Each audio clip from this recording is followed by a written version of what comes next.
What's happening? It's your girl Style, and we are on the block. We on the block with it. We on the block with it. We on the block with it. We on the block with it. We on the block. We on the block with it. We on the block with it. We on the block with it. We on the block.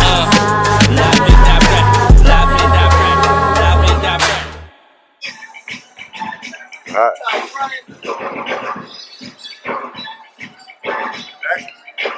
Hello. What's not hip hop about sneaky legs, but what's hip hop about the doo-wop? Alright, let's start there. So basically, y'all coming in late. Y'all late, you know what I'm saying? So you just walked in on a conversation that was started before the cameras was rolling. So basically what I'm talking about is how hip hop don't really exist no more.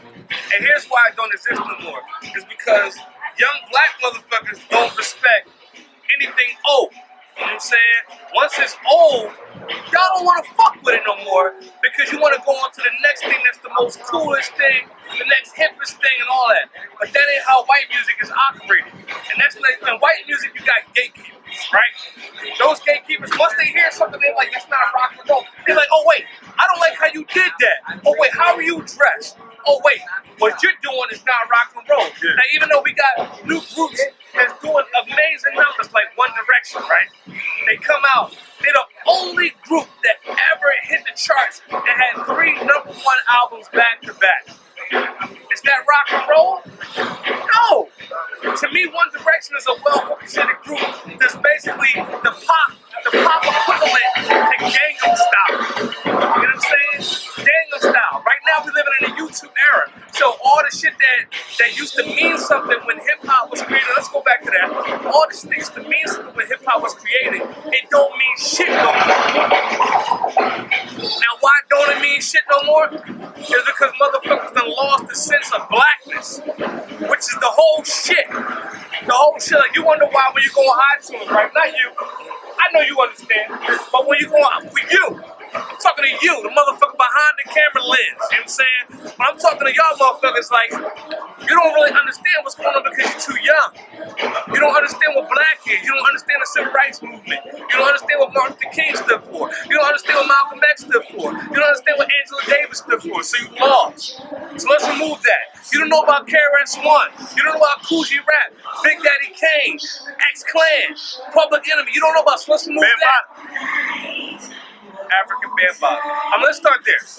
Let's start with African Bambaataa. The person that's responsible for hip-hop culture, which is also the one thing that's responsible for creating the most wealth that black people have ever obtained in the history of the world. I mean, before we got robbed, Africa taken, slaves broken up, compartmentalized as people on these different islands and in the different Americas, the South Americas, the North Americas. Before that, we had everything. And then we had shit. But then we got it all. We got it all back.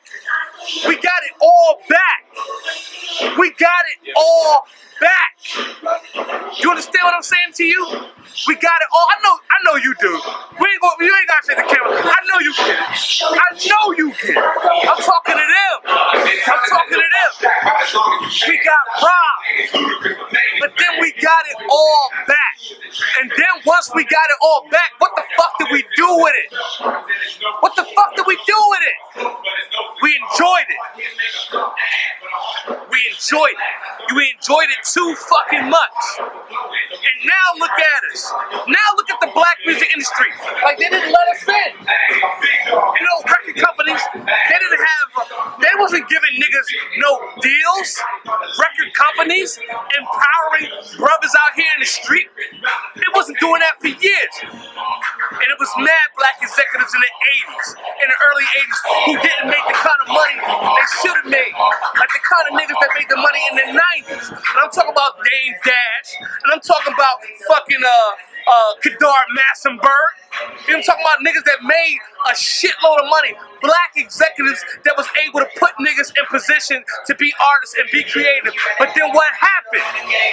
What happened? We let the gangster narrative drown everything out. We had Rashawn Patterson on BET every 5 minutes. You had Bilal Oliver on BET every 5 minutes. But then you still had the Jay-Z's. You still had the motherfucking the Ja Rules. You still had the DMXs, but you still had the Rashawn Pattersons, the Bilal Olivers, the Music Soul Childs, the Jill Scotts. All that shit was infused in one. All that shit was infused in one. And that's when you had black executives. That's when you had South Beach Records. Hidden Beach. Not South Beach, excuse me. Hidden Beach. Michael Jordan had a label. Jay-Z and them had Rockefeller. Puffy had Bad Boy. Birdman and them had the Cash Money. You also had Tank and them had his own label. Fucking everybody had a label. Motherfucking niggas here in Philly had labels. Fucking Don Pooh. My nigga Don Pooh had a label. The Roots had a label. Mos Def had a label. Everybody had record companies, but then what happened? You started fucking having too much fucking fun and enjoying this shit too much. And that was because of the flossing nature, the champagne, the motherfucking the buying the drinks at the bar and all that shit became more important than the fucking actual music and the actual lyrics. That's the problem. You motherfuckers start going to the Nah, it's all good. Motherfuckers start going too much into the bullshit. You know what I'm saying? So I mean that's what we're talking about. So hip hop is over. It's over. All we got now is niggas rapping over fucking beats, disrespecting our women, disrespecting themselves, lying to children, telling the children if you go this route, then you can end up like me, and that'll never fucking happen in a fucking million years. Everybody that's a real hustler that made real fucking money, that was really in the streets doing what the fuck these little rappers be talking about, lying. Them niggas is in jail forever. Forever. They're never getting out. I mean, I'm done. I mean, you understand. Hip hop is dead. Motherfuckers killed it. And the reason why niggas killed it is because of the bullshit lyrics, the regurgitation of shit you already heard on another nigga's record. And here you go spitting the same shit. Read a book, nigga. Learn something. Impress me, motherfucker. I'm good. See, sometimes you gotta get out of people's way, man. I don't got no rebuttals. You got it.